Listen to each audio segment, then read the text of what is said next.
ইসরায়েলের প্রধানমন্ত্রী Benjamin Netanyahu কি সত্যিই নিহত হয়েছেন? গত ২৮ ঘণ্টা ধরে পৃথিবীর অন্যতম ক্ষমতাবান এই মানুষটির কোনো খোঁজ নেই কেন? শুরুতেই এই প্রশ্নটা পুরো বিশ্বকে কাঁপিয়ে দিচ্ছে, কারণ ইরানের ভয়ঙ্কর খাইবার মিসাইল সোজা আঘাত হেনেছে ইসরায়েলের একেবারে কলিজায়, তেল আবিবে খোদ প্রধানমন্ত্রীর কার্যালয়।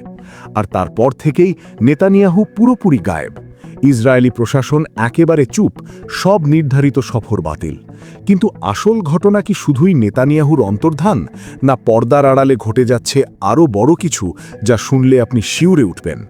শুধু নেতানিয়াহুর কার্যালয় নয়, পুরো মধ্যপ্রাচ্যই এখন যেন এক জ্বলন্ত আগ্নেয়গিরি। কিন্তু কেন হঠাৎ এই প্রলয়ঙ্করী হামলা? ঘটনার সূত্রপাত খামেনি হত্যার চরম প্রতিশোধ নেওয়াকে কেন্দ্র করে। টানা ৩ দিন ধরে চলছে ভয়াবহ সংঘাত।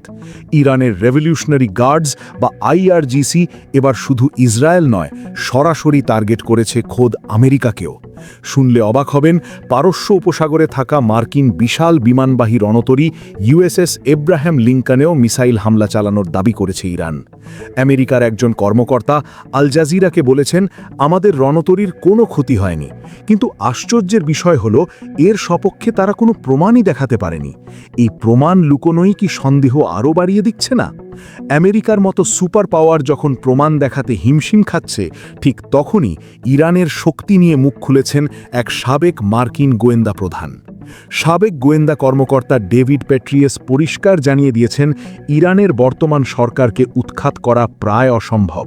কারণটা খুব সোজা, তাদের আছে লাখ লাখ সদস্যের এক বিশাল সুসংগঠিত সশস্ত্র বাহিনী, যারা যে কোনো পরিস্থিতির জন্য প্রস্তুত।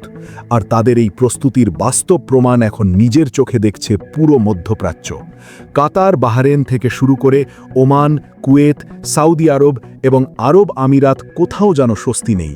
একাধিক বিমানবন্দর, সাধারণ মানুষের থাকার ভবন আর বড় বড় হোটেল হামলায় ক্ষতিগ্রস্ত হয়েছে। এমনকি বেশ কয়েকজন মার্কিন সেনাও হতাহত হয়েছেন। আর ইসরায়েলের তেল আবিব, হাইফা ও জেরুজালেমে তো রীতিমতো ব্যাপক ক্ষয়ক্ষতি আর লাশের সারির খবর আসছে। এবার ফিরে আসি সেই প্রথম প্রশ্নে, নেতানিয়াহু কি বেঁচে আছেন? ইসরায়েলি প্রশাসন এখনও মুখে কুলু পেটে আছে। তিনি অনলাইনে নেই, টিভিতে নেই, কোথাও নেই। এই অস্বাভাবিক নীরবতা কি কোনো বড় ঝড়ের পূর্বাভাস, নাকি ইরানের দাবি শেষ পর্যন্ত সত্যি হতে চলেছে? আপনাদের কি মনে হয়, নেতানিয়াহুর এই রহস্যময় অন্তর্ধানের পেছনে আসল ঘটনা কি? কমেন্ট করে জানান আপনার মতামত। আর মধ্যপ্রাচ্যের এই উত্তপ্ত পরিস্থিতির রিয়েল টাইম আপডেট পেতে পেজে ফলো দিয়ে এক্ষুনি আমাদের সাথে থাকুন।